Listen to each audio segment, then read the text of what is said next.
Hey everyone, and welcome back to another updated RuneScape 3 quest guide. Today, we have the Firemakers Curse. This is a master, members-only, very long quest, and the skill requirements are 74 firemaking, 76 constitution, 64 agility, and the required items are a high accuracy weapon to kill Char, and 4 free inventory spaces. Recommended items for this quest are a weapon that can be used from a distance, the best food available based on constitution level, and weight reducing clothing.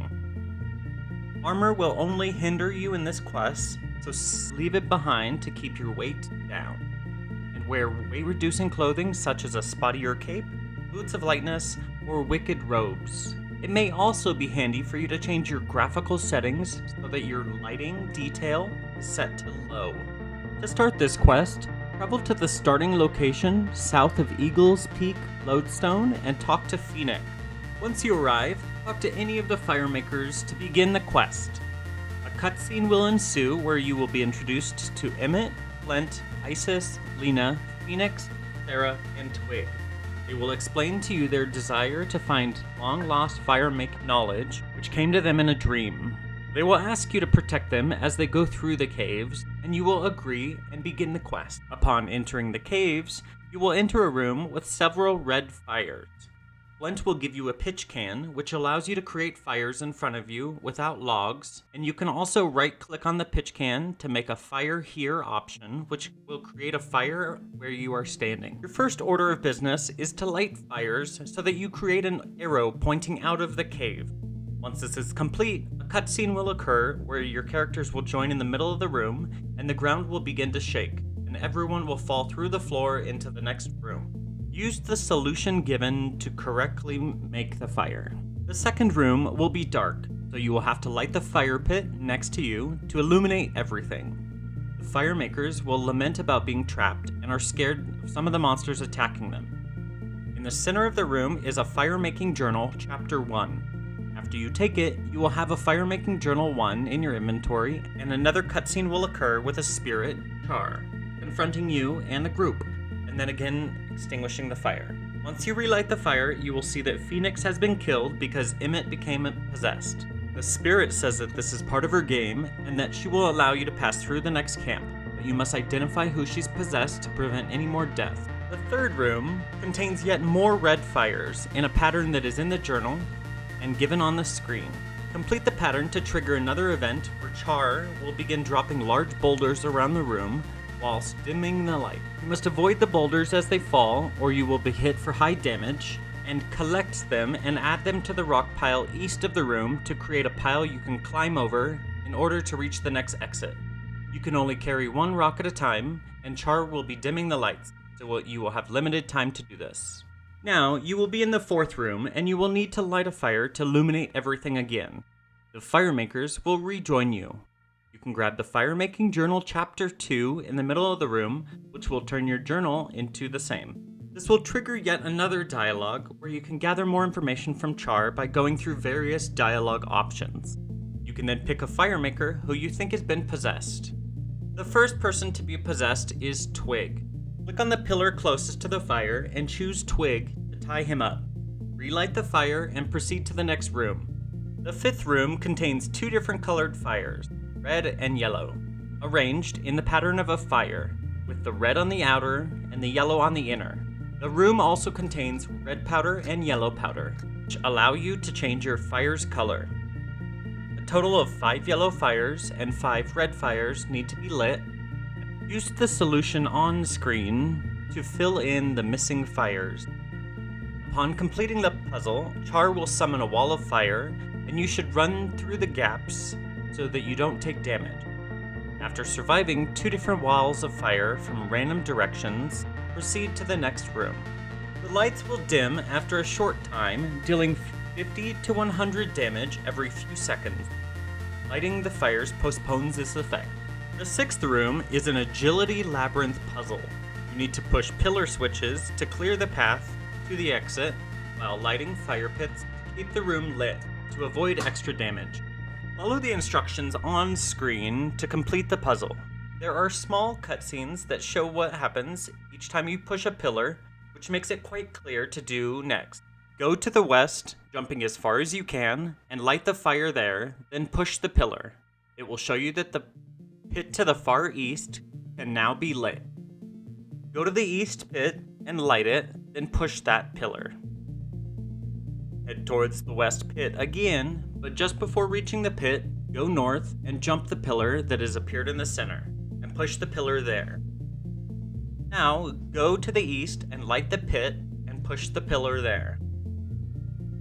Go back to the center pillar and go east and push the flame switch. Go back towards the center pillar and continue to the pit to the west, light it, and push the pillar. There are 2 large stones that come down from the ceiling if the player does not run fast enough under them. Push the pillar on the platform east of the previous pillar, and after that, you'll gain access to the last line of fire pit. Go to the northwestern pit, light it, and push the pillar. The path to the exit will now be free in the northeast corner of the room. In the 7th room, there is a Firemaking Journal Chapter 3 that you should pick up. After picking it up, you will have another conversation with Char, and you will again have to decide who is possessed. The second person possessed is Sarah. Tie her to the pillar and move on to the next room. Once again, you will need to complete the pattern and fill in the gaps between the red fires to make 2 solid red lines, and likewise for the yellow fires. This will produce a hashtag pattern. 5 yellow fires and 4 red fires will need to be lit. After finishing the pattern, Char will briefly speak with you before sending 4 more walls of flame across the room. These walls will have gaps in them too, but since walls are spawned really quickly after another, it's best to stand in one of the gaps at either west or east of the room. In the 9th room, you'll see a grid similar to the pattern puzzle shown to you. You must survive in the room until the bar at the top of the screen is filled. On the walls are nodes which will create temporary walls of flame that will help you survive, but will also prevent you from crossing them. Char will put you through a tutorial of sorts, demonstrating the various flames she will send at you. The red balls will drift slowly towards you and hit you for light damage if they get close. The white balls will move a bit faster and will explode for moderate damage if they catch up to you. Orange balls can set any line that they touch on fire, same as your own walls, but if you happen to be standing on the line, it will hurt you when it goes up. Blue balls will lazily float about, creating trails of flames that will consistently damage you if you stand on them. You should stay towards the middle of the walls, since the balls can always spawn at 4 corners, and avoid the fires, staying alive until the 4th phase is complete. After you're finished with this, you will proceed to the 10th room. Room 10 is another party room where the rest of the Firemakers will rejoin you. Take the Firemaking Journal compilation number 4, and you will again have to decide who is possessed. The person possessed this time is Twig. Tie him to the pillar and continue. The 11th room has a pattern that is in the shape of a torch. You won't need yellow, but you will just need blue and red. Complete the pattern, and then immediately recognize the fire pit in the corner and light it to avoid taking too much damage. And then take a torch from the fire and proceed down the tunnel. You will be forced to walk the entire time, and during this time, dark tendrils will claw their way out from all sides of your screen. Continue walking to the end and escape through the door as soon as possible. Once you get to the 12th room, light the fire and take the 5th journal page. The person possessed this time is Emmett. Tie him to the pillar and continue. Char will warn you to prepare yourself. Head back to the surface, resupply on food, and to take a fast-hitting, accurate weapon with you, such as an Abyssal Whip, Chaotic Weaponry, or Drygore Weaponry if possible. Armor should not be worn, since this increases Char's maximum hit. Use weight-reducing gear to conserve energy, and bring a few energy potions. Once you're ready for the fight, take the last journal, and discard it if you wish, because you won't need it for the rest of the quest. In this last room, you will meet Char. She's standing in the middle of the cave downstairs. The damage that you inflict is calculated by how many fires you light with your pitch can. For example, if you have 7 fires lit, you will hit 707. With 12 fires lit, you will hit 1212. Therefore, it works well to light as many fires as you can in order to accelerate the fight. The lit fires die out naturally and can be extinguished by Char in a 6x6 area. So it's beneficial to light fires in a different corner and then lure Char so that she doesn't stomp out those fires. Periodically, Char will rage and glow white. During this time, she's invulnerable. So the way to take her down is to lure her into the water. A chat message will appear, Char's rage subsides, and she will cease to glow. Occasionally, Char will give off a spherical spark and will also appear as another yellow dot on the minimap. The sparks will do a small amount of damage if they touch you, or will give certain benefits if they hit one of your fires. The sparks' benefits, which are short-lived and don't appear much, are given in the table following. When Char is down to approximately 50 health, firewalls, similar to those experienced earlier, will periodically appear and sweep across the room.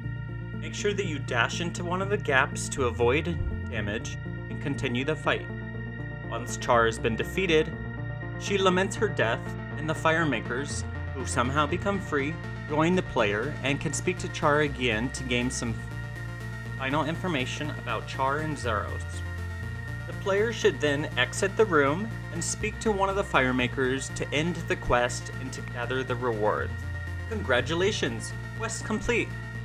The rewards for this quest are 2 quest points, 80,000 firemaking experience, 30,000 agility experience, 76,000 constitution experience, the Book of Char, which when activated in the offhand slot causes fiery orbs to spin around the player, spontaneously igniting any log that the player walks over, access to 2 new events and a new Firemaker's costume in Balthazar's Beauregard's Big Top Bonanza, access to Char's training cave, and 2 treasure hunter keys and 2 hearts of ice.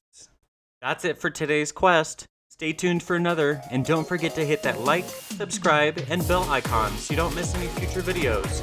We'll see you then. Bye!